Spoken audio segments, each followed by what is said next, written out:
జార్ఖండ్లో ఎన్నికలు జరుగుతూ ఉన్నాయి.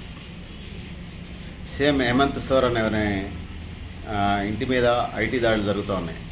బీజేపీ వర్సెస్ అక్కడ ఉన్నటువంటి లోకల్ పార్టీ ఏదైతే ఉందో సోరెన్ వాళ్ళ పార్టీకి మధ్య ఇక్కడ జరుగుతూ ఉన్నది.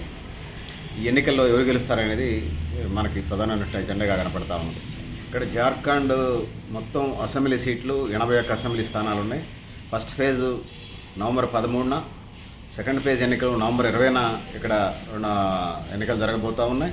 సో ఈ నేపథ్యంలోనే బీజేపీ కేంద్ర ప్రభుత్వం ఏదైతే ఉందో ఈడీ దాడులు, సిబిఐ దాడులు, కేంద్ర ప్రభుత్వ ఏజెన్సీల ద్వారా దాడులు చేపిస్తుందని చెప్పేసి జార్ఖండ్ ముక్తి మోర్చా పార్టీ జరుగుతుంది. ముఖ్యంగా జార్ఖండ్ ఎన్నికలు జార్ఖండ్ ముక్తి మోర్చా వర్సెస్ బీజేపీ అన్నట్టుగా జరుగుతున్నటువంటి నేపథ్యంలో కేంద్ర జాతీయ పార్టీ గెలుస్తుందా, ప్రాంతీయ పార్టీ గెలుస్తుందా అనేది ప్రధానమైనటువంటి ఎజెండాగా ఉన్నది. ముఖ్యంగా బీజేపీ అవినీతి ఆరోపణలతో కూరుకున్న జార్ఖండ్ ముక్తి మోర్చాను ఓడించాలని చెప్పేసి జార్ఖండ్ ముక్తి Morcha party JMM Soren party ఏదైతే ఉందో, హేమంత్ సోరెన్, శిబు సోరెన్ వాళ్ళకి సంబంధించినటువంటి పార్టీ ఏదైతే ఉందో వాళ్ళు మా మీద కావాలని కేంద్ర ప్రభుత్వ సంస్థలు సూది మనంత దాన్ని మైక్రోస్కోప్లో పెట్టి కొండంత పెద్ద సముద్రం అంతా చేసి చూపిస్తూ ఉన్నారు. ఆ విధంగా మా రాష్ట్రాన్ని విచ్ఛిన్నం చేసి వాళ్ళ చేతుల్లోకి తీసుకొని డబుల్ ఇంజిన్ సర్కార్ పేరుతో ఇక్కడ మతత్వాన్ని మా మీద రుద్దాలని చేస్తున్నారు.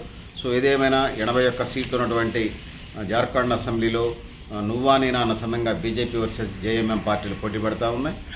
సో దీనికి ఇతర పార్టీలు కొద్దిగా తక్కువ ఉన్నప్పటికీ కూడా, నామాత్రంగా ఉన్నప్పటికీ కూడా వాళ్ళ స్థాయిలో ఓటు బ్యాంక్ కలిగి ఉన్నారు.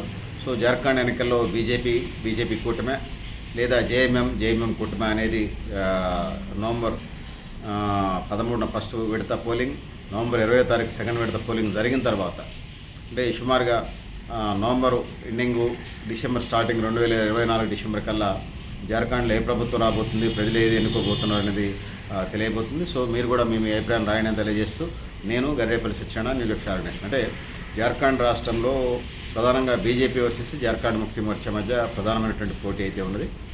సో ఆ రేషియో ఇంకా నడుస్తూ ఉన్నది. సో పిక్చర్ అయితే కొన్ని రోజులైతే పిక్చర్ వస్తుందని తెలియజేసుకుంటూ మీరు కూడా మీ అభిప్రాయం రాయని తెలియజేస్తూ నేను Garidepalli Satyanarayana, news live organisation.